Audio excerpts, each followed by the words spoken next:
Don't say anything. Don't move. Don't even breathe. It might be working. Okay. It's picking it up in there.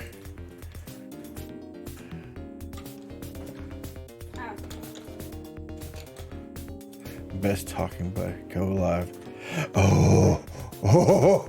Oh. Oh. Oh, yes! I need a cigarette. I was going to say, wait, are we still doing the podcast?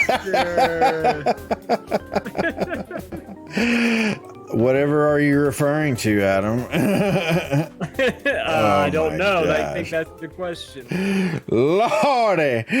Oh, what a nightmare. Oh, sweet potato pie.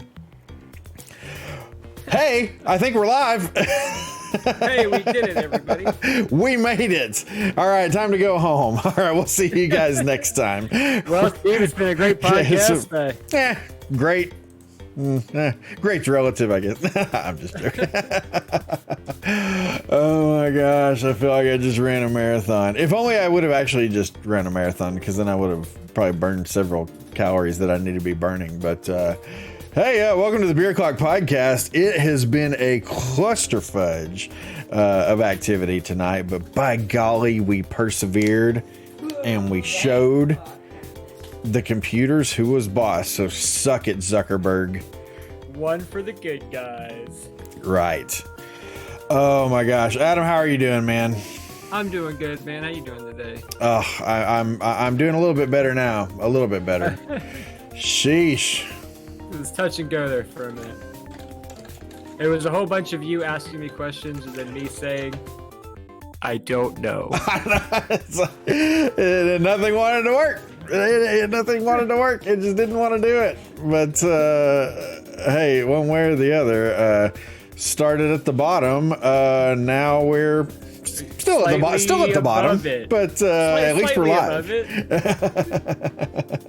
That story where the mouse churns the butter into cream. Right. Something like that. Oh my gosh. Guys, thanks for coming out tonight. We worked pretty freaking hard to make sure that this could actually happen. So to those of you who have shown up, thank you so much for showing up. Yeah, God bless you all so very, very much. My name's Steve. Obviously, for those of you who are on Twitch, you know our boy Adam over here from Server Life Gaming. Appreciate all you guys coming to hang out with us tonight. Oh my gosh, English. We're a couple weeks late. We've had so much stuff going on, both of us, that I'm glad that we can finally kind of get back together and do this. So yeah. Sorry for the absence, folks. Yeah. I know you've been diligently waiting on Wednesdays. Where's my Beer Clock podcast? Right. It's my money and I need it now. I want it now. Oh man. Yeah. But we're back, guys. Right. So now more than ever, I could use a nice cold, refreshing beer. So let's go ahead and launch into what we're having tonight. I will go first since I'm the guy who's talking right now. Please. I got this beer. This is called It's called Space Camper, Cosmic IPA from Boulevard Brewing Company from right here in Missouri. I'm a Missouri boy. I'm not normally an IPA fan, but this one's actually pretty good. But there's a couple reasons why I got it. This isn't why I got it, but I always try to call this Space Harrier. Did you ever play that arcade game, Adam, Space Harrier? I have. Oh man, that's a fantastic game. It is a good game. I know it's on like Genesis, and I think it even showed up on the Master System as well, but I'm pretty sure it's like on every Genesis arcade collection thing that's been released as well. I think one that came out for like Xbox 360 where it was like the Sega's greatest hits or whatever. Oh yeah. I'm pretty sure it was on there. The museum, I think, is like the something museum. I don't know. They should absolutely try that game out for any of those releases because it's a great game. It's a ton of fun. And what's funny is like, wow, this is not at all where I was planning to go with this conversation, but like with Space Harrier, you're a guy with a jetpack flying around and shooting stuff or whatever. And apparently the reason why they had him be flying with a jetpack is because of sprite limitations with the arcade hardware. So they couldn't have it be an airplane. So they changed it to a guy with a jetpack. And, you know, just as luck would have it, people really, really liked that anyway, because jetpacks are freaking cool. I want a freaking jetpack, but anyways, Space Camper, I always try to call it Space Harrier, but this is the reason why I got this actually. It's because, and I sent this picture to Adam the other day, I saw this at the store in the sauce aisle, and it made no sense to me at the time until I looked a little bit closer. Space Camper Canacue barbecue sauce. So actually here, I should hold this and then, there you go. I think you should drink that one first. Drink the sauce first? You know what? Maybe I should drink a little bit of it because I still haven't tried it yet. I wanted to leave it sealed and everything for tonight, but I was like, what a cool freaking idea. It's a beer-based barbecue sauce that they sell in a can that looks like the beer that it's made from. I love it, and it describes it as spicy, hot, and bold. And I don't know about you, but when it comes to barbecue sauce, those are the three adjectives I want describing my barbecue sauce: is spicy, hot, and bold. All three of those are good adjectives. I would agree with you. So yeah, I had to get it, and I love spicy. It's kind of funny now. Spicy and hot, wouldn't you kind of think that those mean the same thing? But hey, I'm not mad at it. It's spicy, hot, and bold. Like I said, I like those three words in relation to my barbecue. HAWT. Yeah, HAWT. It makes me think about that scene from The Office when Andy's getting mad at the YouTube commenters when they're like commenting on his freaking his commercial or something. No. He's playing the banjo. And it's from when the show's like finally. Oh yeah. You know, and so yeah. Anyways, there's a guy who he's like he is hot, HAWT, and anyways, well, that was a really long story with very little payoff. So maybe I'm gonna drink this right now. Adam, what do you have tonight? I have basic bitch beer because I forgot to go to the store to buy anything delicious today. So I am having something from the back of the fridge, which is always the best. From the back of the fridge. It's from Wiedemann's, which is actually a pretty decent brewery, located a little bit more downtown, kind of by like the zoo downtown area. It's a really cool, like big 2-story building. It's one of the oldest breweries in Cincinnati, I believe. And they make really good beer, except for this one. It's called Java Mamba.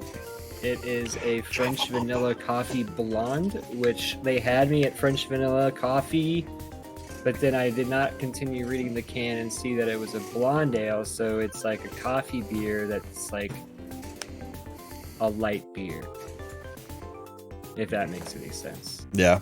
So we got it, and it was okay. It'll fill the void, I think, for today. Tastes like pain and confusion, which is kind of what we dealt with when we were starting the podcast tonight. So it fits right along. Boy, did we ever!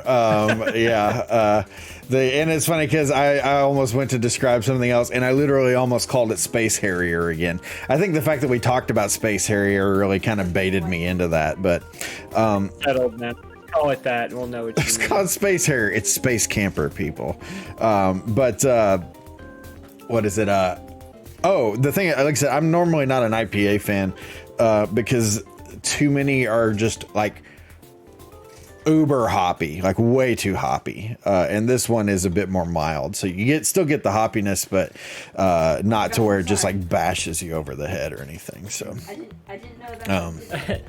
Matt says he'll send me 1,000 stars if you chug that can of barbecue sauce. Oh, really? Good Lord. Come on, chug, Steve. We've never been friends. You'll chug that barbecue sauce right now. If you ever loved me. Yeah, it's a good looking. I mean, this is a freaking beautiful package for barbecue sauce. How in the hell have I never seen anything like this before? Maybe this exists somewhere else, but like, and this is the cool thing. It's got this plastic thing that pops on the top, but it's still a can. They probably, well, actually no, because this has a label on the outside of it, but like they've got the printed label on it, and then literally you'll pop the can. I'm gonna pop it. I'm gonna do it, folks. I'm gonna do it. You guys are getting this live. We'll do it live. So pop it open. Now you got a can of barbecue sauce here. I'm gonna try a little bit. Yes. He's gonna chug the whole thing, guys. Why are you drinking barbecue sauce, Weirdo? I had to try it. You don't drink barbecue Someone sauce. clip that. Slather barbecue sauce on stuff to eat. Yeah, come to the Beer Clock podcast. We're desperate for attention. We're drinking sauce. We're drinking sauce here. Forget about it. Okay. Forget about it. We're drinking sauce. Quit breaking my couillons. It's not bad. I'm a little disappointed. It's very peppery. It's Pepper, what the heck? well, yeah, the pepper is the good part of it, but this is the thing, and like most things that say that they're hot and spicy, that really piss me off. It's sweeter than it is hot. It's not super hot. It's a little spicy. It really tastes like something familiar, and for the life of me, I'm having such a hard time pinpointing it. But, I'd say 2 out of 5 for the sauce. Probably won't buy it again. 2 out of 5. Yeah, 2 out of 5. No, it's too sweet. But well, okay, maybe I can't. Disappointing. Maybe I can't judge it so harshly yet, just because I did drink it straight out of a can. I don't know of any other barbecue sauces I've ever just drank. So maybe it's... It probably says on the side, like, do not drink directly from can. Yeah, drinking directly from can will cause penis rot and dementia. So, yeah. So Mitch, the beloved Twomps Gaming here on Facebook, has a BOC pod question. He wants to know our favorite beer or ale.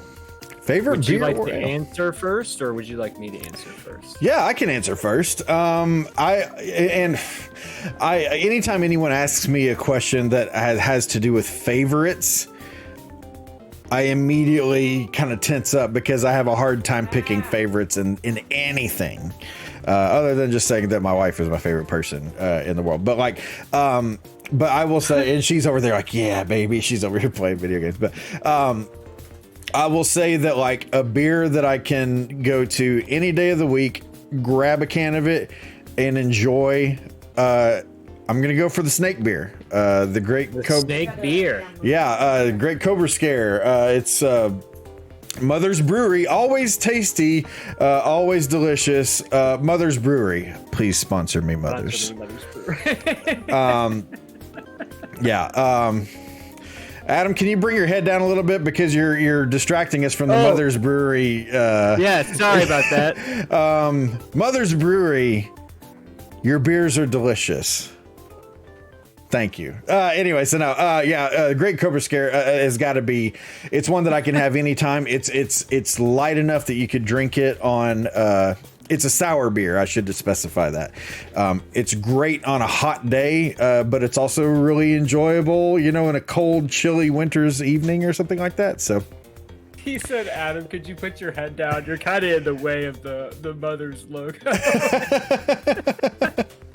So Bros says, I don't think this chat is being monitored. No, I'm absolutely monitoring this chat. I'm just not responding to any of you. I'm just not responding to it. We haven't really gotten into shout outs yet, but no, we have Dan Gart over there. So Bros, Nashik, one of my illustrious mods. So yeah, So Bros, on your best behavior or I'll boot your ass. So yeah. All right. Yeah. booch. Oh yeah, and Titus is back there, so yeah. So, anyways, yeah, no, I would say yeah, Cobra Scare, or as Adam calls it, the snake beer. Snake. That's got to be my favorite. But I'll tell you this though, another delicious, tasty, refreshing Mother's Brewing Company beer that I tried for the first time this last weekend. It's called Familias, and it's got to be top 3 of best beers I've ever had in my life. But this is the thing, is it's a limited release, so it's gonna go away. I literally went to the store planning to buy like 3 6-packs of it just to save them and savor them, but they didn't have any, so I'm gonna have to try to find somewhere else in town that sells it. But That's definitely a first world problem. yeah, for real. So snake beer. Adam, I've talked for too long. What's your go-to? If I had my choice, my favorite beer is Astrolabe from Urban Artifact. It is a Concord Grape Tart Ale. Was that your first beer on the podcast? It might have been. I think it sounds so. like something I would christen it with. It sounds delicious. Yeah. It is the best. Like it's like, and like the weird thing about it is like 7.5% ABV, so it's not even like it's like a weak beer by any means, because you're like, oh, whatever, this is like grape juice, you know? Yeah. And then you're drinking it and you're like, I could drink this whole can just because it's delicious, and I wouldn't even know that it was a beer. And then the next thing I know, like, why do I feel all weird? Right. This grape juice is weird. You know, it's funny. A good buddy of mine that I used to work with, who's a mutual friend of me and my wife, he's the one who brought over that Mother's beer that I was talking about having this last weekend. And you mentioned the ABV and how that one kind of jumps up and gets you. The Familias is 11%. I didn't know that until I had drank it. I don't know. I didn't like pound the thing or anything, but like, it was delicious, and it was so. But anyway, I drank it much too quickly, and you know me, I'm a whiskey guy, but like I drank that one beer, and I was like, oh man, I'm like struggling to come up with words and stuff. Of course, I struggle with that anyways, but yeah, it's kind of crazy how you said, how some of those that they don't have that strong flavor, you can drink it and be like, oh my gosh, and not even realize. Right. Yeah, I'll have to include that in the beer package that I send you. I still need to do that. I'm getting quite a good collection of beers, Steve beers here. I need to get some together for you. Nashik said Astroglide. Is that what you're drinking out of? Astrolabe? Is that what you said? L-A-B-E. L-A-B-E. Astrolabe. Yes. Cool. Yeah, every time you talk about that one, it always sounds so good. So yeah, so good. Starting out with those couple of beverages. So yeah, Beer Clock Podcast is just about coming together with a couple friends, enjoying a couple cool, refreshing beverages, and just talking about stuff. So thanks for coming out tonight, guys. We really appreciate you taking the time to spend your evening over here. So I wonder what the game Best Talking Buddies is really like. You know, I've thought about that myself, actually. Best Talking Buddies. Okay, so on Facebook, it makes us tag a game, and if you don't tag a game, like, it really cripples you. So I tagged the game Best Talking Buddies. Well, the thing is, I have no idea what that game actually is. So yeah, that's what we're tagged as, which actually, that reminds me, I should probably change this to just chatting over on Twitch. That would probably be a good idea. So Oh, nothing, just chatting. Just chatting.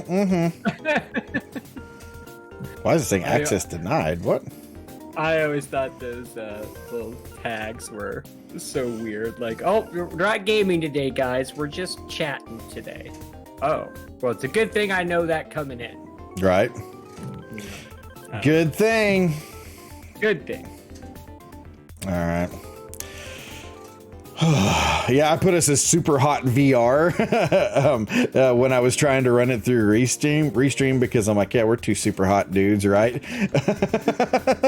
Super hot. HAWT. Super HAWT and virtual reality, baby. So, anyhow. I guess that's that. And So. I digress.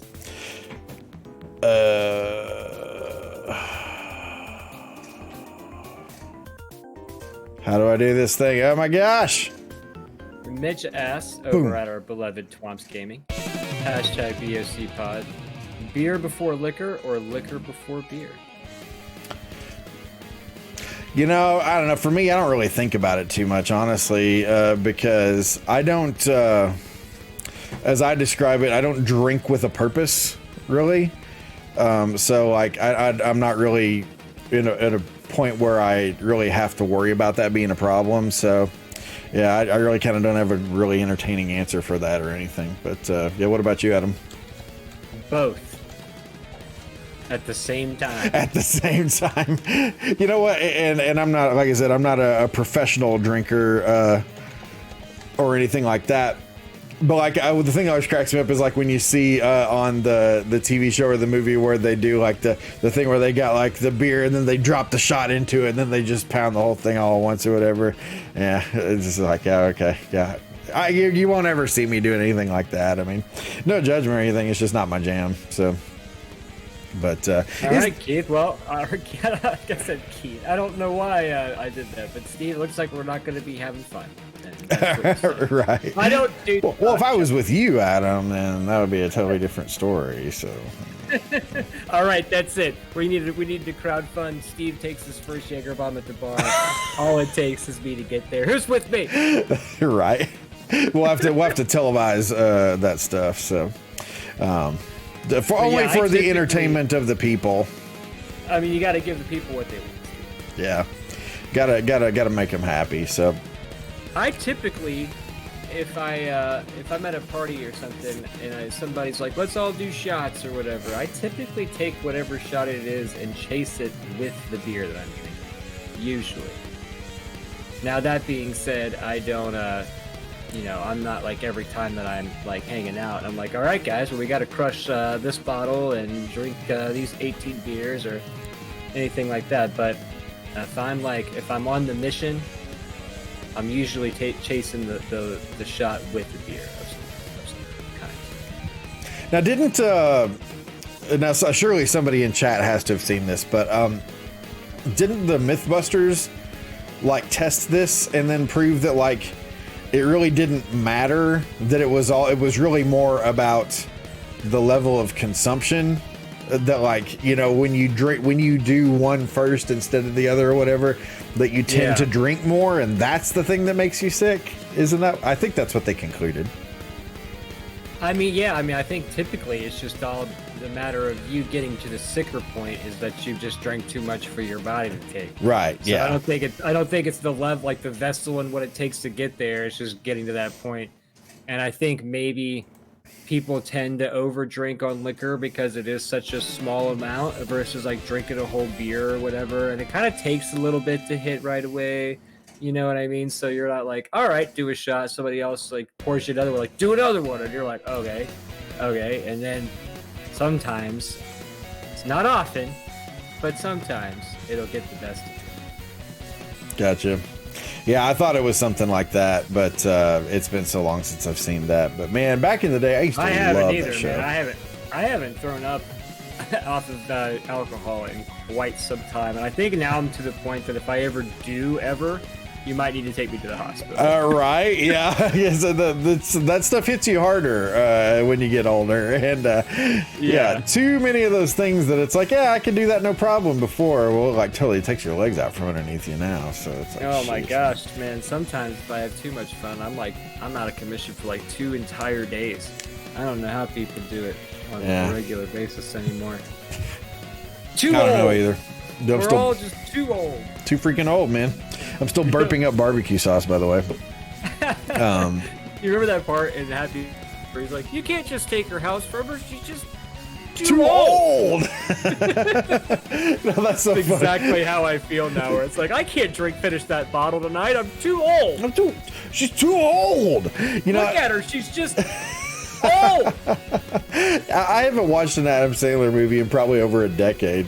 Well, I can still pull out quotes from Happy Gilmore and Billy Madison and whatever the other good ones were before everything turned Classic. into like Jack and Jill or was it the one about the adult guys that are friends or grown-ups? Yeah. Anyway, so Adult friends. did you see that whole thing? This wasn't. It's funny because I actually looked at bringing this up as a topic, but I was like, I don't know how we would talk about this, so I scrapped it, and now I'm going to bring it up anyways. Did you see the whole thing about how there's a whole lot of interest in Adam Sandler right now because of a recent tweet that he made? No. Okay, so apparently he went to an IHOP and was denied a seat. Not denied a seat. He went to an IHOP and they were like, we're not seating you because of Jack and Jill and Grown Ups. No, I'm just joking. That's not what it was. But no, he went up there and the hostess said, it's going to be like a 30-45 minute wait. Sorry, blah, blah, blah. So Adam Sandler, he's like, okay, fine, you know, whatever. And he just turns around and leaves because he doesn't want to wait that long for a table. Well, he tweeted just how nonchalantly, because apparently the hostess, like, she posted the video of him coming in on TikTok, saying like Adam Sandler came in and we turned him away because the thing is she didn't realize it was him. Number one, he had a beard, and number two, he had a mask on because the pandemic's still in full swing here. So, anyways, she posted the video. Well, he had nonchalantly tweets. He's like, the only reason why I left was because I found out that the all you can eat doesn't apply to the milkshakes or something. And like everyone in the world is like, oh, Adam Sandler is the greatest guy in the world. And he didn't use his star power to try to get a table when, you know, blah, blah, blah. And it's just like, oh, wow, like everyone's endeared to Adam Sandler. But the thing that I found most interesting about the article that I was reading is that it described him as star of Hubie Halloween, Adam Sandler. It's like, star of Hubie Halloween? That's the movie? What you picked? That's what you're gonna, exactly. That movie probably made like $12. You know? Yeah. Hubie Halloween star, Adam Sandler. Don't know him from anything else. Oh, you know, Hubie Halloween, you know, right up there, Citizen Hubie. Kane, right? You know, it's like, yeah. I actually heard that movie was pretty funny, but I have not watched it, no. I mean, it still probably made $12, but Right. No, it there's was good. It was okay. There's a friend of mine who, like, no joke, every time I run into him, he asks me if I've seen it. I don't run into him that often, so I don't want you to think, like, every other day I'm talking to this guy. He's like, hey, did you watch Hubie yet? But no, like, every time I see the guy, which is usually, like, once or twice a month, he's like, hey, did you watch it yet? That reminds me of that star screen you have where it's that excerpt from Groundhog Day. Oh, yeah. Ned? Ned? I always like that one. That's such a great scene in the movie. It is a great scene. Oh, man, that cracked me up as a kid. Dan Gart over on Twitch says, Sandler is still dead to me. It's one of those things where it's like, I can't get to that point just because, like, I have so many fond memories of so many things that he did. But yeah, he's put out a whole lot of crap over the years. I'll tell you what, man. Keith says he did not use his star power, but you could tell that's what he wanted, or he would have not. He would not have left. Wait for your pancakes like everyone else. The guy can't win. Yeah. We got KMR over here raking him over the coals. KMR over here just raking him. Raking him. Oh yeah, Sandler, wait for your pancakes, boy. Dance, monkey.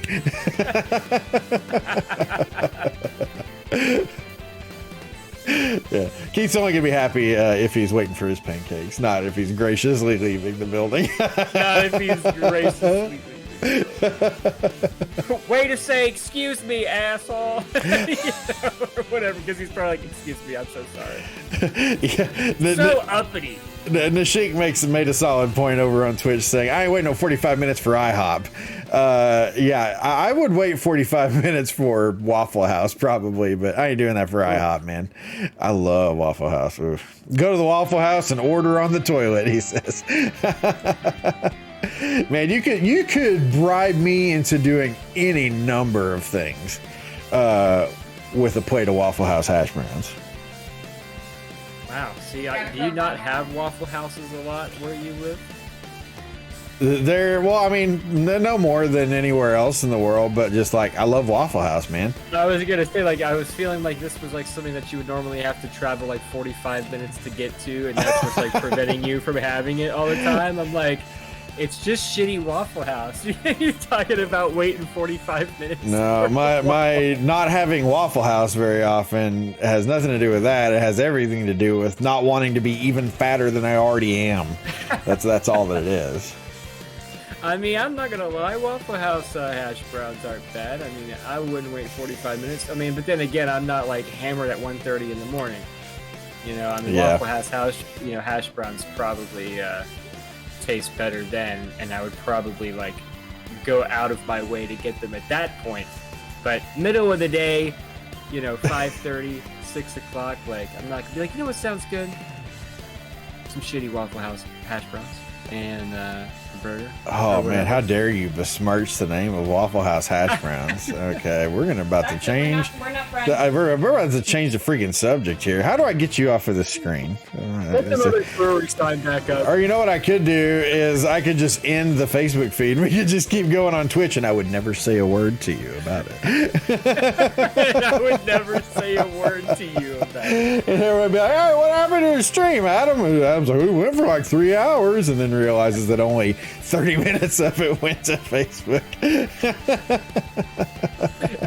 Steve, I think we're having some problems. It doesn't say I'm live over here. No, we're good. Anyway, moving on.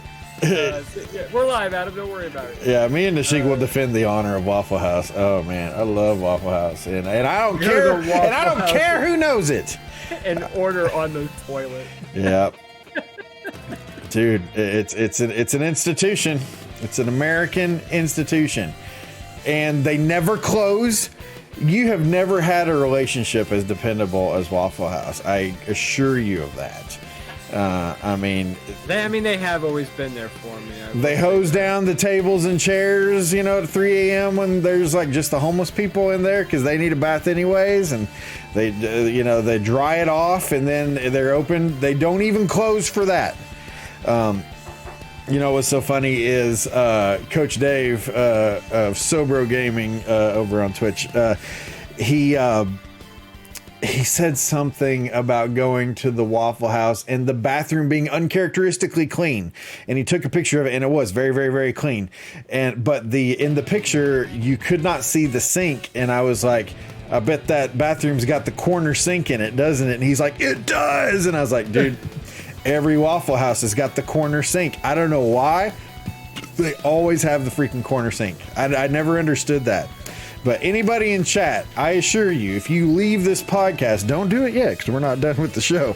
But, in an hour from now or whatever, go to Waffle House, love yourself by getting a plate of delicious hash browns, and then go to the bathroom because I guarantee you'll have to after you have those hash browns. They're going to have a sink in the corner. It's going to be in the corner. It's always in the corner.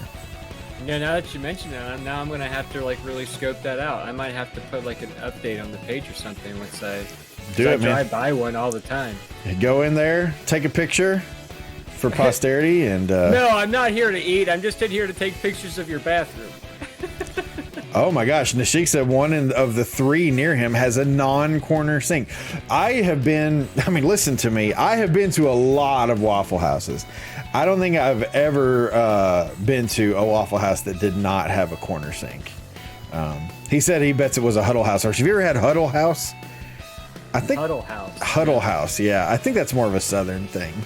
Never even heard of it. Yeah, I've never eaten at one. I've only seen them in a few different places, but yeah, it's another skanky breakfast joint, but Waffle House is our skanky breakfast joint. So as long as you admit that it's a skanky breakfast joint. Oh, absolutely, it's filthy, it's disgusting, but the food's fantastic, and again, it's an American institution, and viruses are born there and die there. It's Waffle House is. They could be like the Vatican. Like you could make them their own kind of separate country within the United States, and I don't really know how to. These are some bold claims you're making. Yeah, Waffle House is the real deal, man. Do not go there, girlfriend. Do not go there, girlfriend. Yeah. Well, I guess we should probably talk about some of the planned stuff. Have I missed anything, or should we move on to some news topics? I don't know. We can still go on the breakfast diner combo if you like. Waffle House has a national disaster scale. Wow, yeah. I don't doubt it, and I will never say that Waffle House is clean. Or good for you, or anything that should really be recommended to loved ones, other than the fact that they have delicious food that should absolutely be enjoyed. So, yeah. Well, Heather, Ray Raids here on Facebook Gaming. She says a hurricane rolls through, and they're part of FEMA's conclusion on just how bad the storm was, coupled with Art, who says Waffle Houses are determined as a metric. Are used as a metric to determine how bad a natural disaster is. If the Waffle Houses are closed, the people know things are really bad. Yeah. Man, imagine working for Waffle House. Like when you wake up in the morning and it's like, oh, it's a level 3 snow emergency. I might not have to go to work. Some poor bastard's like, well, the seals haven't been popped, and Revelations isn't happening, so I guess I still have to go to Waffle House today. I know you say that in jest, but I think you're absolutely right. Yeah, I think you never get the day off. Never get the day off.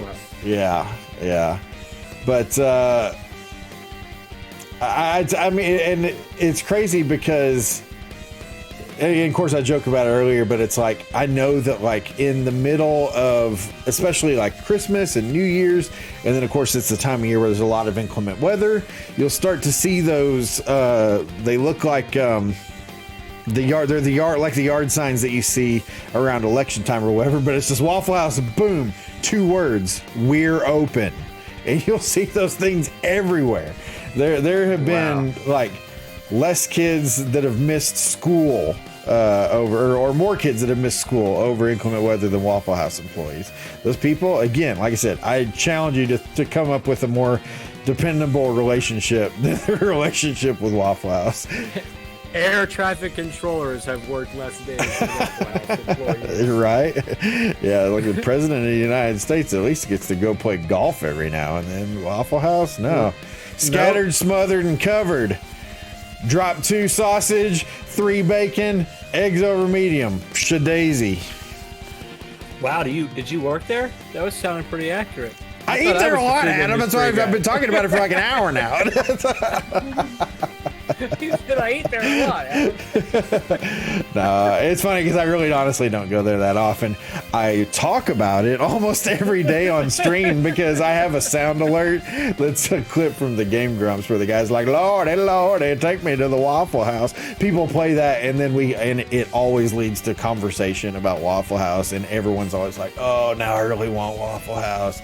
So it's not a good thing, but it makes me want Waffle House every damn time, I swear. Double plate. How do you not double plate? Keith says, I'm going tomorrow now, Adam. I'm picking you up. Yeah. Back in the beginning of the pandemic, when nobody went anywhere or did anything, I just smacked my microphone. I still went to Waffle House. So, yeah, that should tell you something. Yeah. Waffle House is good, though. I wonder how many Waffle House meals this conversation has inspired. If you eat Waffle House after watching this stream, whether it's tonight or tomorrow, I want you to take a picture of your meal and post it on the Beer O'Clock Facebook page. Do we have a Twitter? I don't know if we have a Twitter or not, but I can't remember if I started one. But post it, share with us your Waffle House meal. I want to see it. I need that positivity in my life. Hold on, I forgot what I was going to say. Terry Thomas is asking, do they make Dutch babies? And I don't know what a Dutch baby is. I imagine that being like the after effects of eating Waffle House. It's like, Steve, you were in there for a long time. Gotta get rid of this Dutch baby. Made a Dutch baby. Maybe we need to be sponsored by Waffle House and Mother's Brewing. Hey, I would take it. I would take it absolutely. Waffle House and Mother's Brewing Company. Always tasty, always delicious, always refreshing. Mother's Brewery. Please sponsor me, Mother's. So. I love how you do that with a straight face every time. It's Because I mean it from my heart of hearts. Please sponsor me, mothers. If that ever actually happened, oh.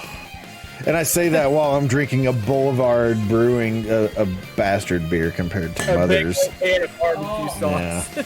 They are the ones that end up sponsoring you. Boy, if they did, I would never buy a Boulevard beer ever again. What is Boulevard? Terry Oh, says Boulevard sponsored me? a pancake-like thing. I don't know, man. I don't know. You don't want to Big put poofy something egg bad. pancake-like thing. Big poofy egg pancake. Have you ever, was it Dutch Baby? A Dutch baby, yeah. Dutch Baby. Have you ever heard of a Dutch Baby? I have It's a not. big poofy outside of, egg like, thing, The, apparently. the authentic thing, I guess. Like Dutch. a child that lives in Denmark. I just don't like the idea of eating children. So, like, just the name Dutch Baby to me already is a massive turnoff. Yeah, that's like, hey, you ever have a morning dump? What's that? Yeah, it's a big poofy egg thing, morning dump. Whoa. I don't want to think about a morning dump while I'm eating breakfast. Can I get some smothered and covered Dutch babies here? I'm starving. Smothered and covered morning. Y'all have a Cajun morning dump, please. Yeah. Your palette of beer to try is here. Where would you like it? First of all, what palette of beer do you speak of? And are you... You're not being serious. But then Terry says they are amazing, by the way. I'm going to have to Google what a Dutch baby is. Yeah. Okay. Yeah. Well, I got a computer right here in front of me. Let's bring up a picture of a Dutch baby. When I started Googling it, it says Dutch baby pancake. Dutch baby pancake. Oh, this is interesting. Okay, I'm gonna bring up this picture on the screen so we can all look at this together. Now, before I show it to you, I want to preface this by saying there are a lot less flattering pictures than this. So this one looks pretty darn good, though. It's man, it like so. I mean, I guess it calls it a pancake. It looks like an opened up elephant ear with just like somebody threw fruit in it. Was like, here, eat this. Fruit in it and some powdered sugar and whatnot. It almost makes me think of like a big French toast, but it's like a dough ear thing, which obviously why you get the big giant, like you said, elephant ear look. But I mean, that picture is not bad looking, but man, I don't think I've ever seen that, or well, obviously I'd never heard of it anywhere before. Because as soon as you said Dutch baby, I'm like, what the hell are you talking about? I mean, it looked like the bowl looks 5 times bigger than like what's inside, right? A Dutch baby pancake, sometimes called a German pancake, a Bismarck, a Dutch puff, or a hootenanny. Oh, come on, girl. Let me get some of them Dutch puffs. First of all, yeah, I don't think we should be walking around saying things like Dutch puff in 2021. So just calm that crap down right now. But I do like the name hootenanny. Hootenanny is a large American popover. So weird. A Dutch baby is similar to a large Yorkshire pudding. That's what I was trying to think of. Yorkshire pudding. Compared to a typical pancake, a Dutch baby is always baked in the oven, rather than being fried on both sides in the stovetop. It is generally thicker than most pancakes, and it contains no chemical leavening ingredients, such as baking powder. Reading all of this stuff here, it sounds like it's pretty delicious. Main ingredients: eggs, wheat flour, milk, vanilla, cinnamon. All of those things I will, definitely be down for. Well, So- and to answer your original question, Terry, no, I don't think that Waffle House makes Dutch babies. Right? Or Dutch puffs. If you ask a Waffle House waitress for a Dutch baby, 10 out of 10, she's bringing you a Dutch child. She's calling the cops. She's like, yeah, I'll get you a Dutch baby. And she walks up holding the hand of a small person wearing wooden shoes. Where did you get that? Wooden shoes. Nashik says when you try to give someone a Dutch oven in bed but accidentally crap the bed. That's what a Dutch baby is. Ooh, that sounds messy. Yeah, Dutch baby. Cut you really fast. We all learned something this evening. I kind of feel like we should end right there. But the show must go on. We spent a lot of time trying to get this crap working tonight. So real quick, Matt Hunter over at Hunter's Hybrid Gaming, he was the one that said he would spend 1,000 stars if you chugged the sauce, and he did send 100 earlier for when you took a gigantic drink out of the can. He said that was worth the hundo. Hey, So there I you give a shout out to Matt. And then my boy Willie Will says, "Is this breakfast o'clock?" LOL with 100 stars. Yeah, it should be. It's starting to sound like breakfast o'clock. I think so. Hey, since we had some star senders, and star senders, we'll count you guys in on this if you'd like. I forgot to mention this earlier. We had a very limited run of these printed, more just to kind of see how they would look. We have some Beer Clock podcast. Actually, let's switch the screen back over here. Hold on. We had some Beer Clock podcast stickers printed up. If you would like a Beer Clock podcast sticker, we only have 4 of them available. If you would like it, anyone who sends 300 stars or more can have a Beer Clock podcast sticker. So first four, and you're gonna have to get in contact with. Well, I guess you can contact me as well, but either me or Adam, and give us your address and stuff like that. Yeah, 300 stars or more, we'll send you a Beer Clock podcast sticker. And you too can have one of 4. Well, one of 10. Was it 10 total? One of 10 total prototypes? Yeah, only 10 exist. We've given some away to family and such, and we're obviously keeping some for ourselves. But yeah, we have 4 left after all of that. Willie Will has just sent 200 more, so he makes a total of 300. So Willie Will is the first owner. Willie Will. Very appropriate that Willie should get one of these. So yeah. I agree.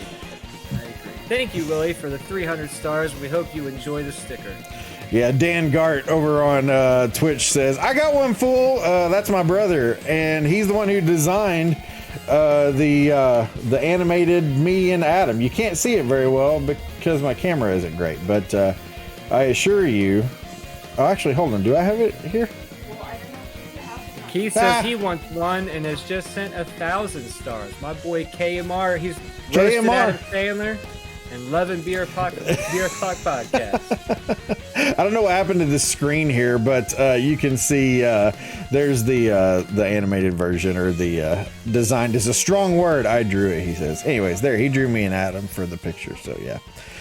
Anywho, so we got what, 2 left now. If you guys want one, then yeah, give us a howdly doodly. So Keith and Will, thank you very much. Yeah, thank you both. Yeah, so much. Glad to have you guys. Keith and Will have been supporters for a long time, so stoked that you guys are going to get to have these. So hell yeah.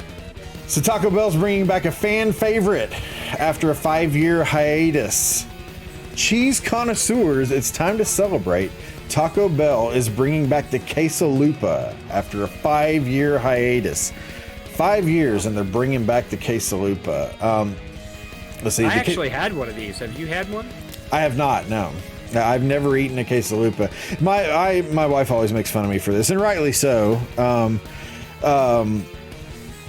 I have a bad habit of like picking my few favorite things at a place and then never deviating from those. So in some rare occasions I will deviate, but now that I'm reading this thing, it sounds really good. What does it say?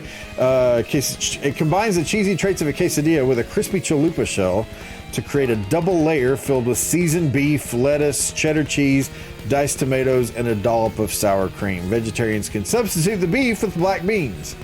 $2.99 item will relaunch nationwide. So it's already relaunched by now. This article's a few weeks old. Like I said, we're a month late on our show here.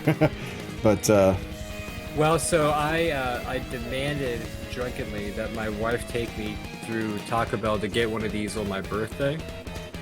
We were out and about. She was taking me around all these different things with axe throwing and stuff like that. So halfway that's through fun. the day, yeah, so yeah, it was my first time ever doing that too, and it was really cool.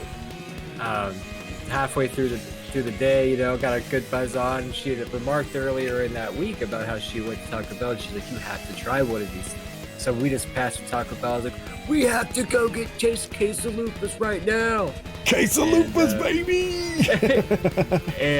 and it was every bit as good as it as the recommendation came. So Sweet. check one out if you hadn't. They're delicious. Yeah, like I said, I'd never tried it before, but after reading this, and especially after seeing these pictures, of course, you know, they never look as good in real life as they do in the pictures, but the picture looks pretty damn good. There was some, I can't remember if we talked about this on the last podcast or if it was on a stream recently, but like, there is this food show, I think on Hulu, that my wife watches all these food shows, and I'm never into these food shows, but there's this guy who made breakfast burritos. He had like these huge griddles, and he would set them up out on the street, and it's street food, and he would make these massive breakfast burritos. But like his signature thing is that he would lay out a whole bunch of shredded cheese on the griddle itself and place the burrito on top of that. Now, of course, if anyone who does any cooking, and I do like 90% of the cooking in our house, if you know you dump that cheese on there, it cooks it up and it gets nice and bubbly and melty, but then it gets crispy as well. And he rolls the burritos in that. So you get the burrito with the crispy like cheesiness on the outsides. Oh, God, it looks so delicious. I think the guy's in like San Francisco or something, so I'll never get to eat this, but it looks so good. And that's kind of what I think of with this, is because I'm like, oh, man, it looks kind of like that thing that guy made. But yeah, we're just talking about food tonight, apparently. This is the Food O'Clock podcast. So Willie Will says, Taco Bell is gross and extremely overrated. Go ahead and hate me. To which I replied in all capitals, there he is, guys, get him! I will...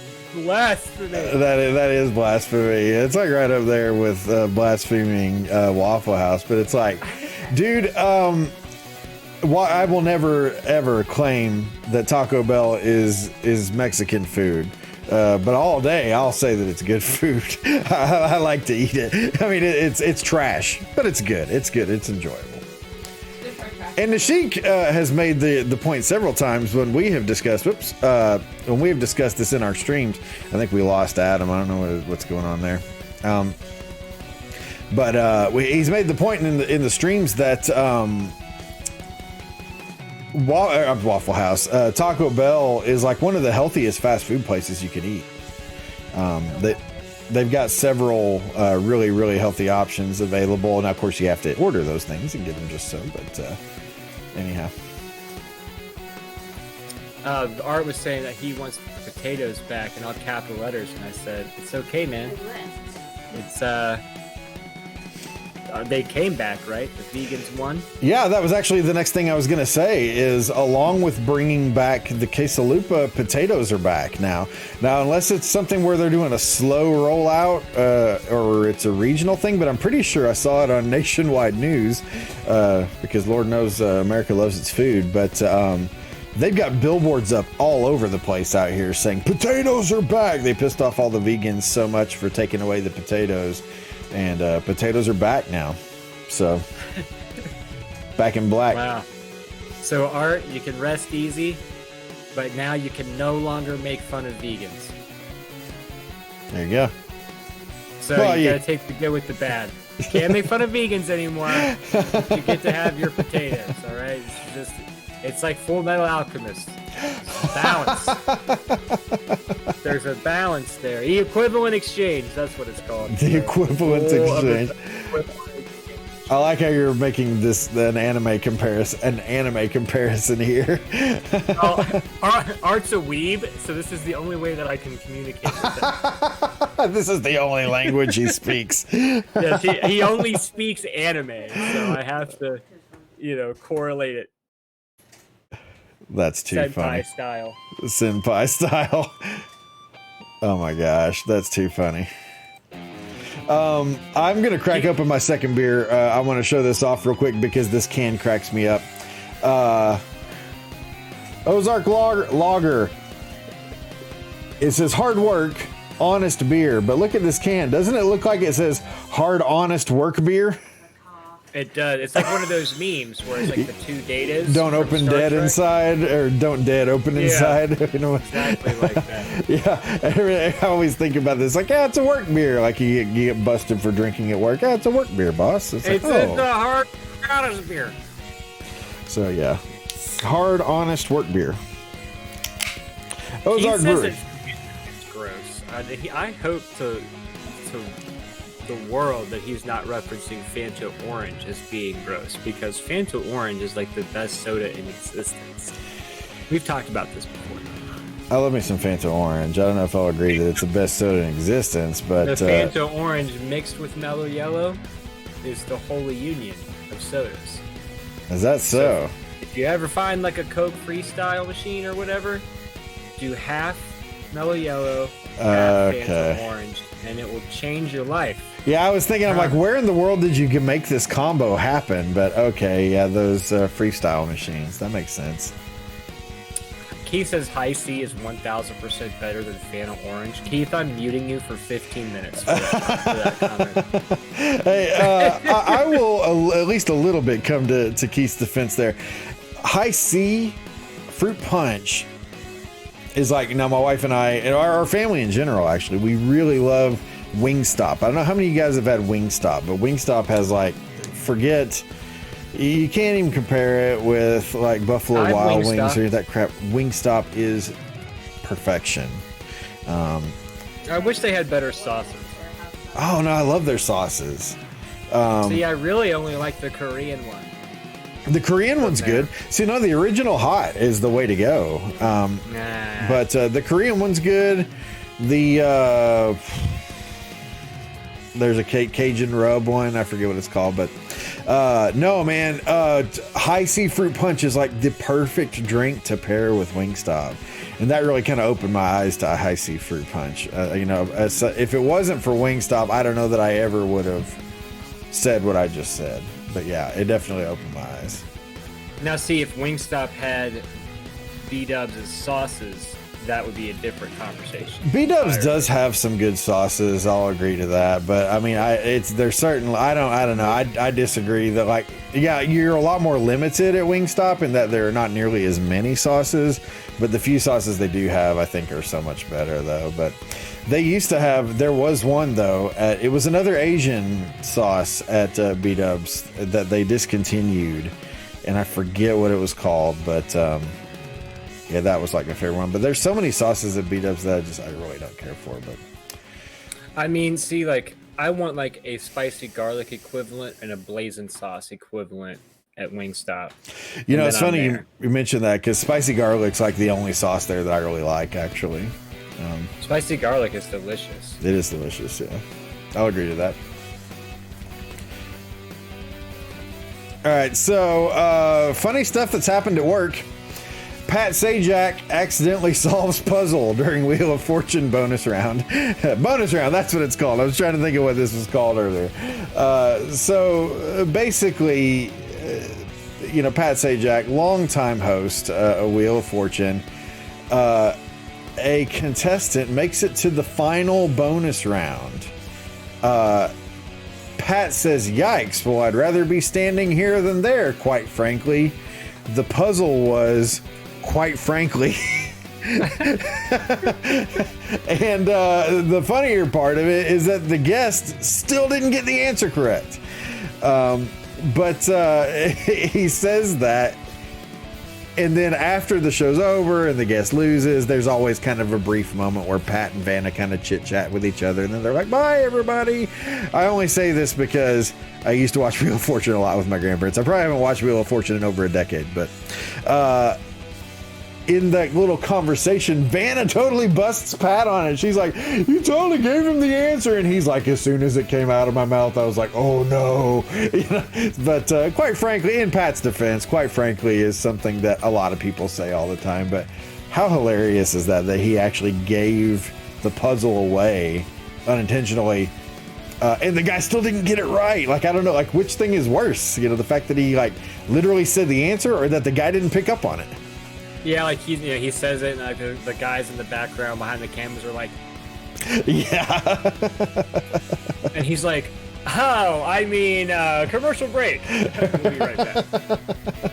Yeah, and they don't broadcast live. They could have just reshot and be like, "Oh, whoopsie, we're calling a mulligan on this one, and we're going to put up a new puzzle." But They still went with it. True. I guess you could have done that. I didn't really think about that. I guess it isn't really filmed live, is it? Well, that's less funny. Dengart says, "Wonder if this will catalyze his retirement." I don't know. Pat's been hanging out. He ticked off a lot of people recently. What did he like? A woman had a speech impediment on the show, and like he wasn't like. Well, I mean, I guess you could take it like that, but like he said something. And he kind of said it with an affectation of the same speech impediment, and people took it as him making fun of her, and he was in all kinds of hot water for that. But I don't know. Pat's been around for a long time. He has. Yeah.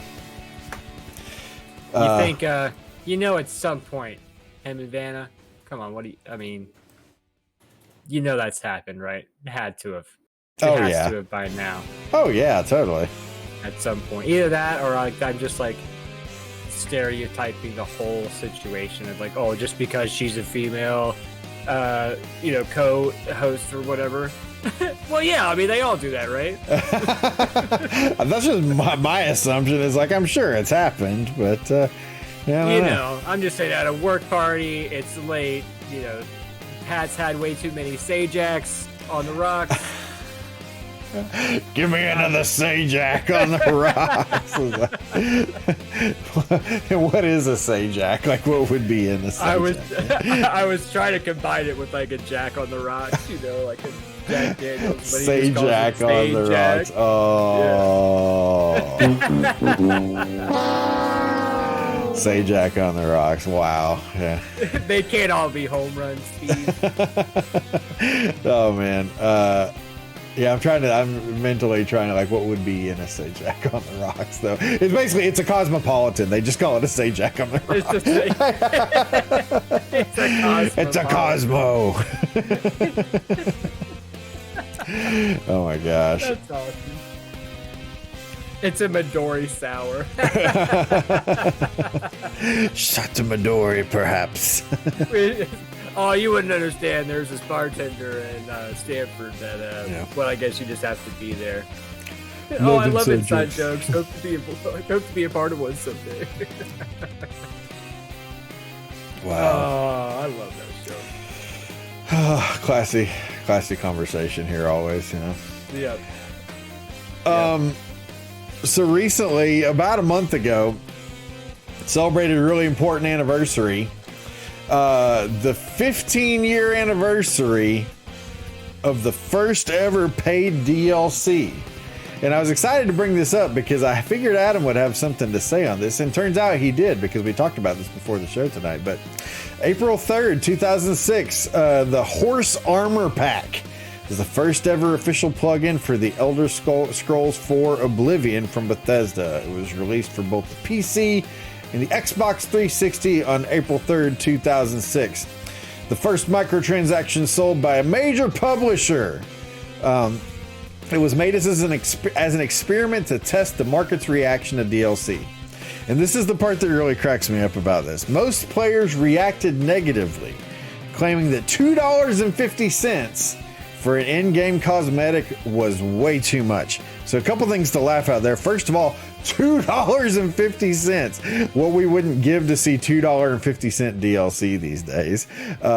But the other thing is they reacted negatively, but the next sentence says, despite the negativity, the horse armor became the 9th best-selling DLC in Oblivion and was still being purchased more than 2 years after the release. So, yeah, those Elder Scrolls players, they love them some good old horse armor. Well, see, the thing is, and the reason why I think people bitched about the 250 is that for being the first downloadable thing possible and stuff, all it was just visual, it didn't help your horse at all. It wasn't actual armor of any kind, so it's well, I mean, if it doesn't do anything and it's just how the horse looks, I mean, 250, I mean, I don't know if today I would buy something like that, unless the armor was just so cool I couldn't turn it down, or whatever. All right, well, then you got me. But, I think if you're going to do that, I think they kind of dropped the ball by not having it as some kind of in-game modifier, at least a little bit or whatever, because then you really sell the DLC, because now it's oh, what's this extra little add-on, and I get a sweet little force switch is cool now. You know, like it doesn't all necessarily have to be like pay to win or something like that.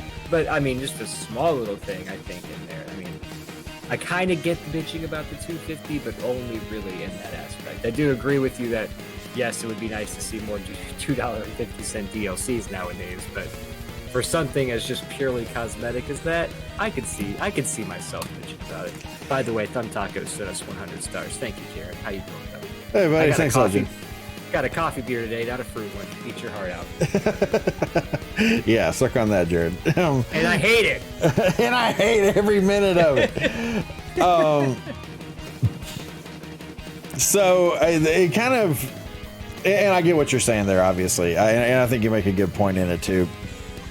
Now, of course, fast forward to 2021, and DLC is just a fact of life now.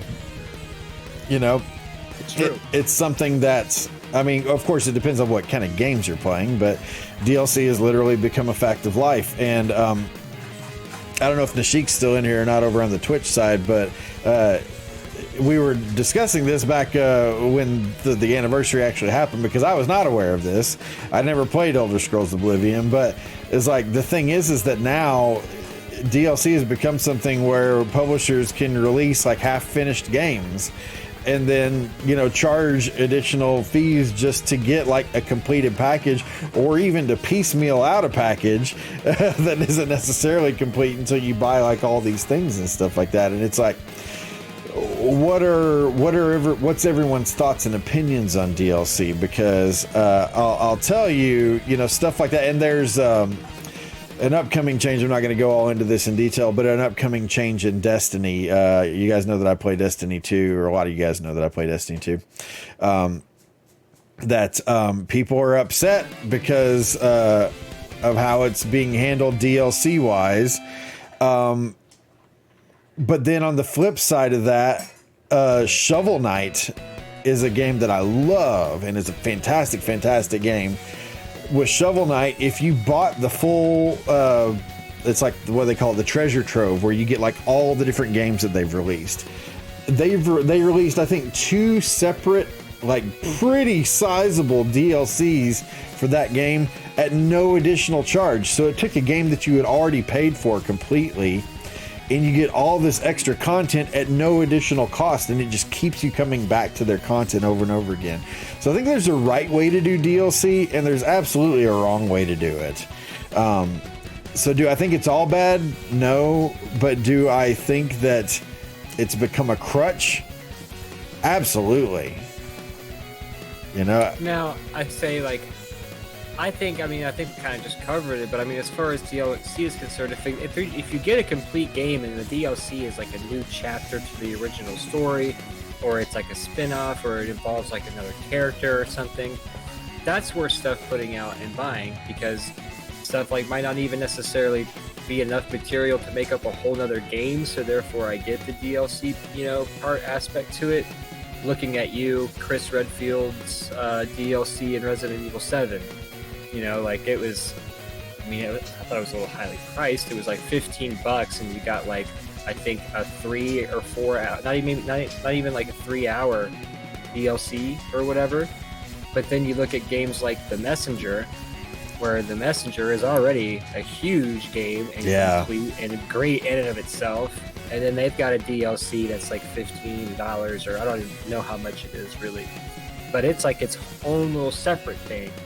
You know, and I think that is a good aspect of DLC, you know, because that don't necessarily have to wait forever to get a sequel to a game that you like. I mean, not sequel is the right word to use, but oftentimes it can be pretty cool. Case in point, like when Oblivion came out, the same year that the horse armor thing was coming out, it was Christmas, and like you said, we had covered it. Like the horse armor thing was the first we'd ever like done a DLC. We were like, oh my god, this is like such an amazing thing. Well, like around Christmas time, Bethesda released its like a whole new little dungeon for Christmas, and it was like anybody who got the game that had, you know, got a message that was signed up through Bethesda, it was like Merry Christmas from the team. And you're like, wait a minute, all I have to do is go online on my console and I type this little code in and I get this whole extra like dungeon in the game. That's awesome, you know. Like I remember mine being blown away from that. But of course, with every good thing, the law of equivalent of exchange, then you're going to take it the wrong way, and then you're going to use it, like you said, as kind of like a crutch or an excuse to put out incomplete material. The list goes on. And so it's kind of was like the horse armor kind of opened up Pandora's box, I think, in terms of what developers can and will do with DLC as an option. Well, and as the bigwigs are going to do in a situation like this, they're going to find every way possible to squeeze every dollar out of their content in any way possible. So if they're, and that's basically the discussion that a lot of people are having about this change in Destiny, is it's just like, well, this is this thing that they've been talking about for a long time, and now all of a sudden it's going behind a paywall. What the heck? And it's there's a lot of great videos out there where they're discussing it and saying, like, you're disrespecting the people who have paid for your content over and over and over and over again by bringing in this thing that you've been talking about forever. But now, like, you're going to have to pay for it, or you're going to have to grind your face off to try to get it. And it's like, dude, just give us the thing. Come on, But, like I said, again, it's like the guys sitting up in the ivory tower that are making the decisions. They're going to find every way possible to try to squeeze every dollar possible out of these releases. But then you see, and this is why I love indie games so much, is that there's so many of these developers that will release these sort of updates at no additional cost, like Shovel Knight we'd mentioned earlier. You'd mentioned the Messenger. I thought the Messenger DLC was free, but maybe I'm wrong on that. But yeah, Messenger was a whole nother thing too. Toe Jam and Earl Back in the Groove. I don't know anyone out there who's played Toe Jam and Earl Back in the Groove. They just released another update for the game that's been out for legit like 2 years. And it's not even a compare to the first one now, because I played the first one as like a childhood gem with like my kid, like one of my best friends growing up. And one of the main reasons why I never really played the new one is because I didn't want to tarnish the Toe Jam and Earl memory that I have of the remake. But I seen that you had played it a long time ago. So what was your thoughts on that? It's very much in the vein of the first one. I like that game a lot. That game is a game that I can just sit and play and chill with. It's challenging.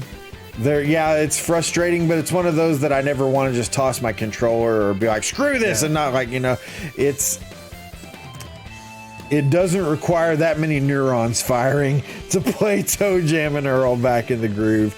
And I dig the atmosphere, the music, the feel, just everything about that game. And it totally takes you back to the 90s. Like, everything about it is just like oozes 90s feel. So Can you play a 2-player online? Damn, I don't know.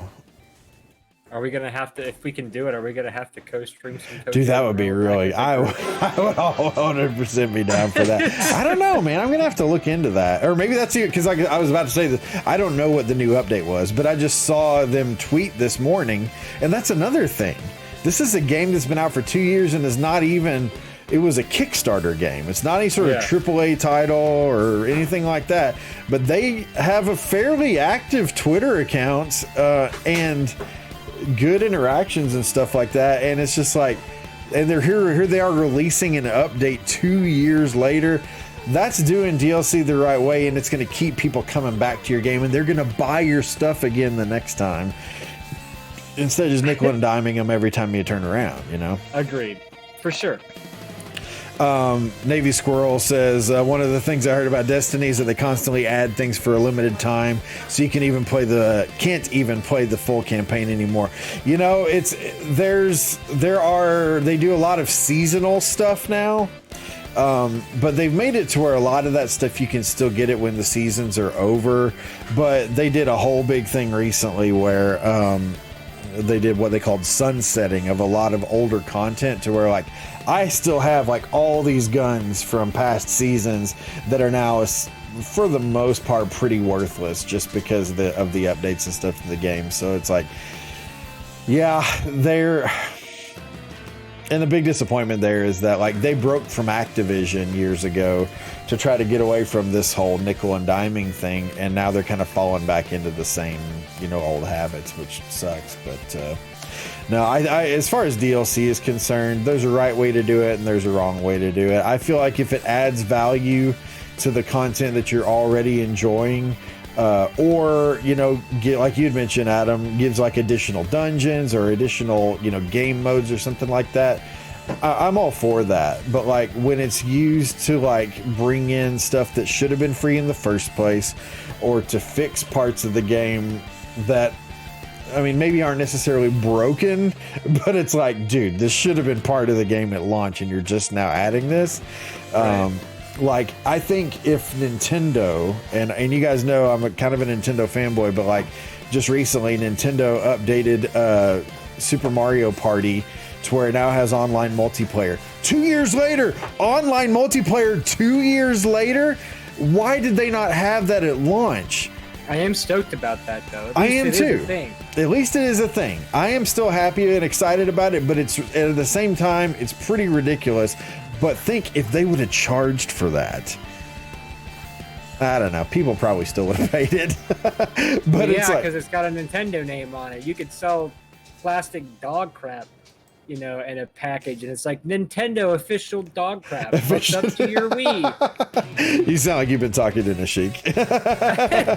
Yeah, but no, man, it's yeah. I mean, what if they would have charged for that? But that's a function that should have been part of the game from the beginning, But anyhow, yeah, it's a double-edged sword DLC. But I think another great example, and we'll get off of this. I don't want to keep piling this nail in when it's already in the wood, but like. Pac-Man 99. I've been enjoying Pac-Man 99 quite a bit. There are multiple different DLC options with that game, so you can play with different skins and different game modes and stuff like that.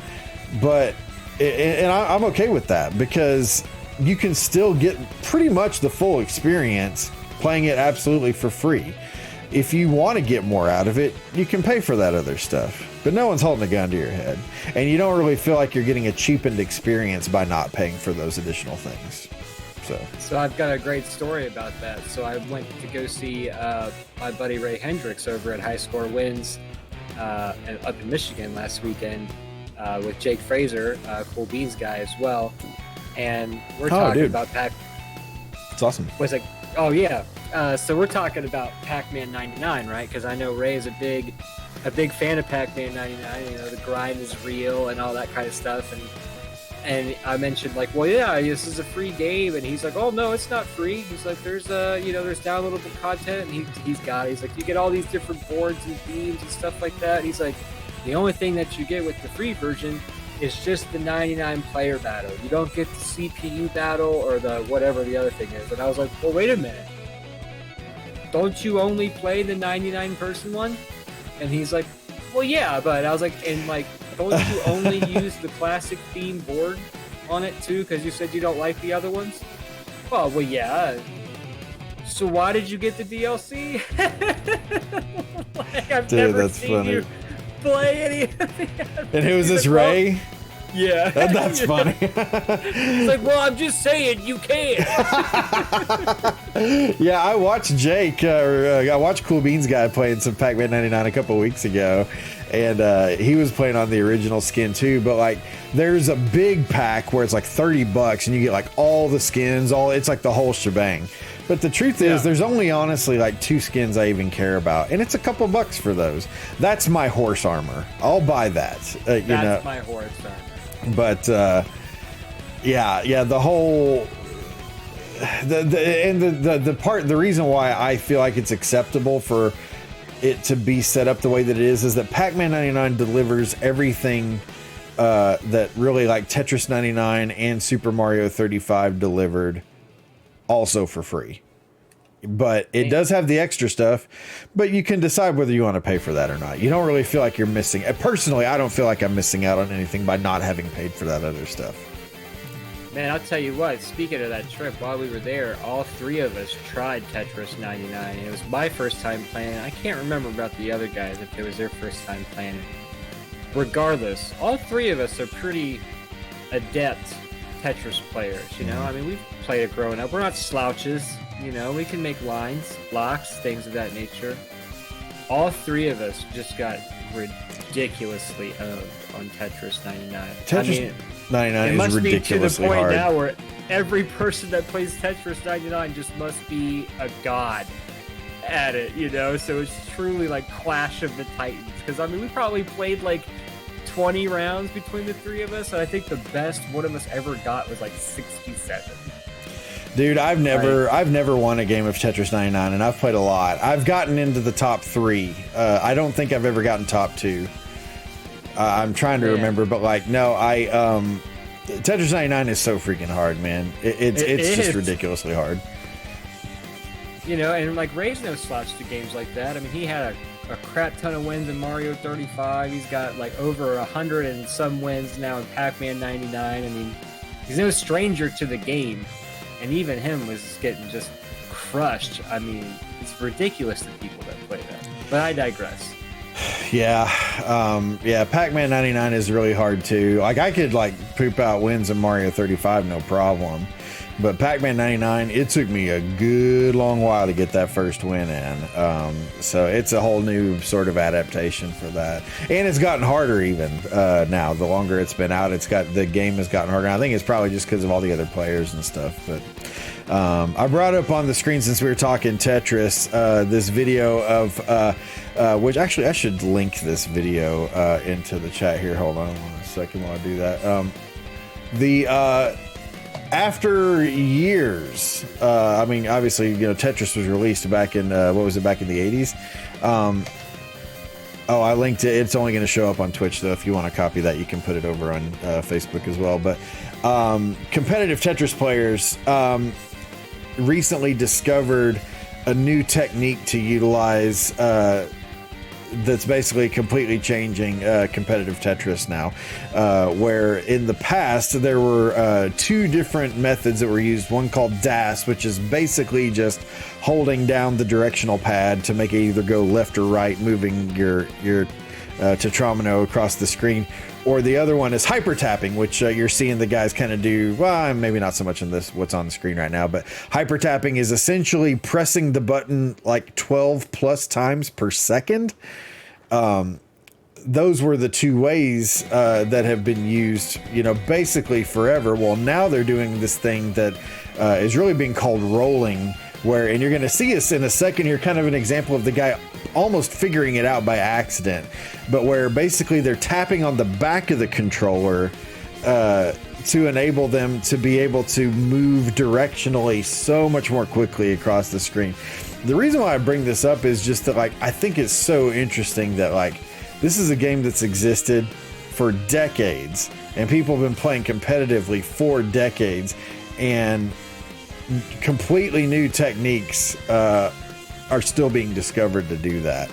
Now, Adam, you've played the Castlevania games. Which ones have you completed without dying?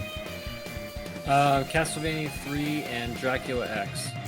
3 and Dracula X, and neither of those games are slouch games, but that's a pretty huge accomplishment. Now, I only, you know, within the last 6 months or so, started doing deathless runs of Zelda 2, like, challenge gaming, you got to have a totally different sort of mentality to do stuff like that, and it's a different sort of determination. And it's like, the longer that I've played Zelda 2, you know, in the manner that I have of, you know, working on these deathless runs, which actually I'm getting ready to submit my first run to speedrunning.com. I'm going to be like way down time wise, but once I get it submitted, assuming that the run gets approved, I'll be like number 11 in the country for deathless Zelda 2 runs. But as soon as anyone sees that, I'm going to get obliterated, so don't expect it to last long. I'll just take a nice little screenshot and print it out or something. But, that's awesome, though. Yeah, I mean, it's cool, and it's a sickness that, like, I've picked up from other Zelda 2 players, but, like, my whole point of saying that is that the longer that I do it, the more I see of this mentality of these competitive gamers, and how it's like, even as someone who streams video games and obviously is passionate about games, I've always kind of laughed at the title of esports. But now more than ever do I discover that it's like, this is legit a sport. It's actually And I know so many speedrunners now that it's like, just like I said before, it's a different mentality. You know, what was it that really prompted you to get into that, Adam? You know, when you first got started with Castlevania and such.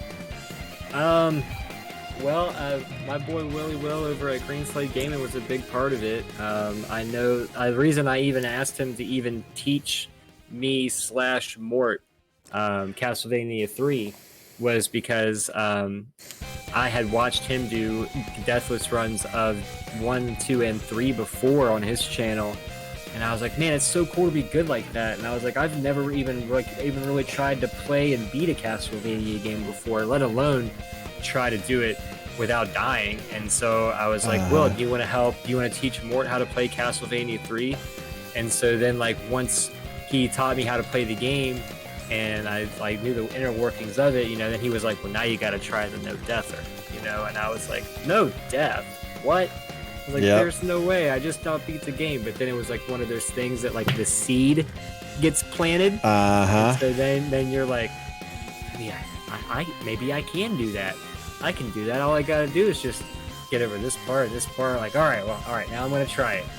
So then, like, now all of a sudden you start formulating like a training regiment of like all the different hard parts in the game. And you practice it, and then you have to like learn how to string them together. It's like a whole process, really. Like, exactly. And once you get into it, and after you get the great feeling that it is to accomplish something like that, you're like, all right, well, what's gonna be the next one now? You know, now I want to try this one, and if I can do this one, I want to try that one, and, you know, and stuff like that. And now, like, being in League and stuff, I have to play all these different games every week, and there have been certain games this season where I'm like, man, I kind of want to go back and see if I can no death this game, or I kind of want to go back and see if I can get like a speed run on this game or something, because I think I can do it, like, it's within my grasp, you know. So I don't know. It's like once you start getting the competitive edge mentality where you keep wanting, not necessarily like have to compete against others, but against like the game itself, you know, it's actually pretty exciting, and it opens up a whole lot of doors in gaming of games that you have previously played that you wouldn't have normally gone down to that before if you weren't interested, you know, like you said. Like, I had always laughed at the Turb Esports. I remember you talking before multiple times in your channels whenever, you know, like, you're talking about Retro Runner, you know, or stuff like that. You're like, just never really, like, ever really appealed to me to get into it, you know, or whatever. But now look at you. Now you're like, I'm going to be 11th in the world! Yeah. You know, I mean... Seriously, no, and it's like, and that's the thing is, like, specifically with me for Zelda 2, because Zelda 2 is the only game I do actual runs of, but, like, I've gotten to know several other, I'm friends now with like multiple top tier Zelda 2 runners in the country. Like, we're talking like top 5 people, and it's like those people have taught me so much and have been so gracious about it that it's just like they just love that people are playing the game. They're like, man, Zelda 2, baby. It's like, you know, anyone who's playing Zelda 2, and it's what's hilarious is on of course you can do this on Facebook Gaming now too, but like I follow Zelda 2 as a topic or as a game. So like anytime anyone's streaming Zelda 2, I just click on the thing and I can see all the people streaming it. No joke. Anytime I go into any of those streams, at least one of those guys is already in that stream in the chat watching and stuff. And it's just like, dude, you guys are everywhere. But like, you know how it is on Facebook and how the algorithm just kind of dumps on you when you are not playing Mario every day or not playing the same game every day or something. Me starting to run Zelda 2 was really just kind of born out of frustration when I first moved to Twitch. I was just like, I couldn't, on Facebook, I never really felt like I could do that. And on Twitch, people practically, to me, it feels like do nothing but that, because there's so many people that like, everyone speedruns. And I'm just like, well, all these other people are doing this. I could never do this on Facebook. I'm going to do this on Twitch now. And I started playing Zelda 2 every freaking day. And every damn day I would play that game until I got my first successful deathless run in there. And I was like, all right, now I got something to build on. And like you had said before, even breaking down the problematic parts of the game and understanding, oh, these are particular areas where I have to do this or I have to do that. And I've grown and learned so much in that area. And While I don't really have any desire to start running other games like I do with Zelda 2. Zelda 2 is my favorite NES game. And like I said before, I kind of cringe anytime anyone asks me what my favorite is, but I freaking love Zelda 2. I will play Zelda 2 any day of the week and will absolutely be happy. I am happy to run that game and to learn it and to grind it out. But you need to teach me that game because I've never really played it. Dude, we should do it. I keep trying to talk Coach Dave into doing that too, but like he always streams at like 3 a.m. and stuff, and I'm too freaking old to be up that late. Just too old. I'm just too damn old. Too old. It's look at how old she is. She's old. She's just old. Oh my gosh. But yeah, man, well, that would be fun. I told him, I was like, dude, what you need to do is you need to be playing that game, and I'll just get on Discord and I'll talk you through it, you know, and that'd be pretty fun. So I need to have you teach me that, and I need to have Daniel Clay teach me Simon's Quest. Yeah, Simon's Quest. That is one. I take that back. I was, you know what I said earlier. I was like, Zelda 2 is really the only game. Simon's Quest is one that I think I would want to run. I think I could learn that one. And that's a great game. Boy, the music in that game just freaking kills. But it's a Castlevania game, so. First appearance of the song Bloody Tears. Yep. An iconic song in the Castlevania canon. It's friggin' epic, man. Recently, I don't know. Oh, here, I guess I can show you. Well, I guess I can show it to the podcast. I think I've already sent it to YouTube, but I gotta point out this awesome gift that my friend Keith, who's here in the chat. Oh yeah, dude. Oh man, this is so cool. So, this is the Castlevania. Yeah, well done, Keith. This is amazing, by the way. Inside of it features, artwork from. Oh man, that's so cool. Like anime and stuff, which is really cool. But one of the coolest parts about it is just the actual record in of itself. It's got this just really cool, like, get my hands all over it, but it's really cool, just kind of blood all over the record. It's so cool. I went out and bought a record player the day he gave me this because I didn't have one. I was like, well, I have to go listen. We had to go get one, yeah. Dude, that's awesome, man. It's just awesome, and it doesn't disappoint. And so now I'm like, great, Keith, thank you for the birthday present. You just cost me $3,000 in video game vinyls I'm going to have to buy. No, man. Oh, yeah. Gaming vinyl is so tempting. I only own a few, but there's far more that I want that I don't have. What do I have? I have the Cuphead vinyl. I have the Katamari Damacy vinyl. I have the Bayou Billy vinyl. Bayou Billy freaking slaps. Bayou Billy vinyl. Yeah, man, Bayou Billy. Celeste. I have the Celeste vinyl.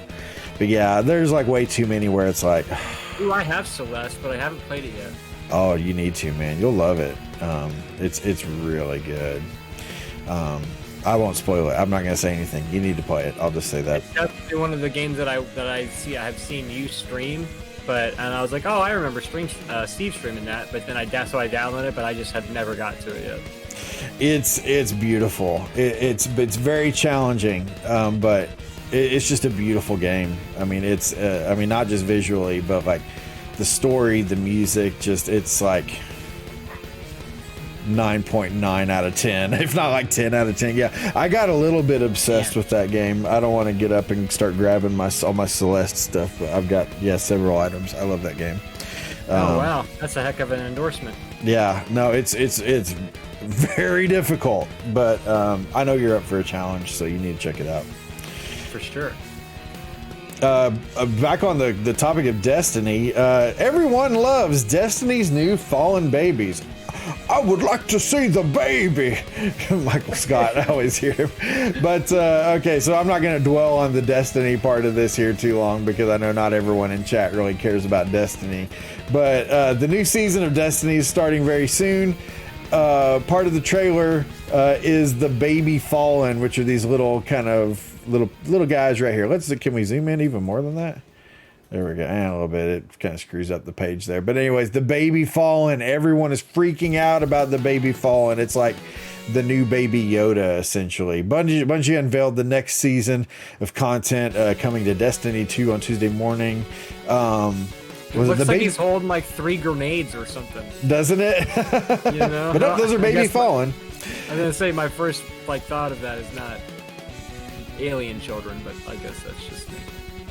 The baby fallen appeared in the trailer for something like 25 total frames in the 2-minute trailer. But they've stolen the hearts of Destiny 2 players far and wide. And you see all these tweets down here. Baby fallen, baby fallen. Who's this here? Sorry, Zavala, I'm giving up my guardian duties to babysit fallen babies. And, you know, you just see people gushing over the baby fallen. And it kind of brings me back to the whole Baby Yoda thing. And have you watched Mandalorian yet, Adam? Still haven't. No. Still haven't watched it. Wow. Well, okay. So I guess I won't bring that part of it up. But anyways, the country flipped out about Baby Yoda, obviously.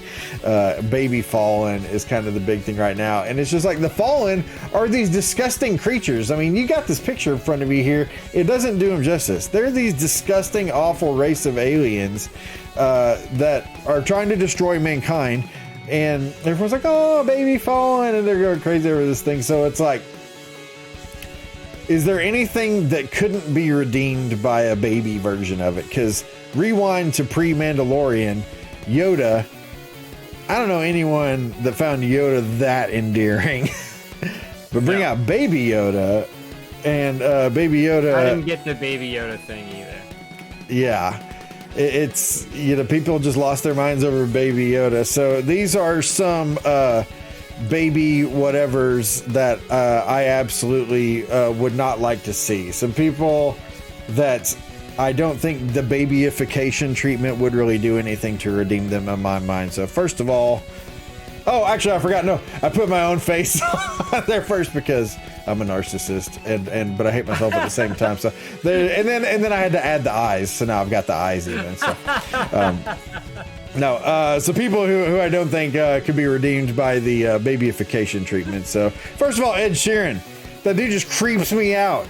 Now, I have nothing against red-haired people, but you always hear that whole thing about like, oh, redheads or gingers, they devour people's souls. Army Hammer recently was in the news for being a cannibal.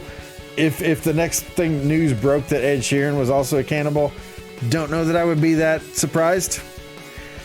Look at that face, people. Look at that face. He looks like a Muppet, dude. He's a Muppet. He's got the poles under his arms. That's why they're down below where the picture cuts off. So I don't need a baby Ed Sheeran. Also don't need a baby Gordon Ramsay. Now, this one I kind of had to backpedal just a little bit on, just because this meme I guess I'll have to say that it is actually kind of cute, and it gets me every time I see it, the sausage meme. The sausage meme. Have you not seen this before? You'll see it pop up on your screen in probably 30 seconds or whatever. But no, I have not seen that. Oh my gosh, yeah, every time it's like sausage. I don't know why I laugh at that, but okay, definitely don't need baby Danny Trejo. Baby Machete. Dude, Machete was such a great movie though. Oh my god, and the sequel Machete Kills. Cinema, what's the word I'm looking for? Cinematography? Gold. That word and gold. that word and gold. Cinematography gold. I don't know, but I still don't want a baby Danny Trejo, though. I mean, look at that guy. Even at that. And I'll say Danny Trejo was actually pretty funny, dude. But yeah, I don't want a baby Danny Trejo.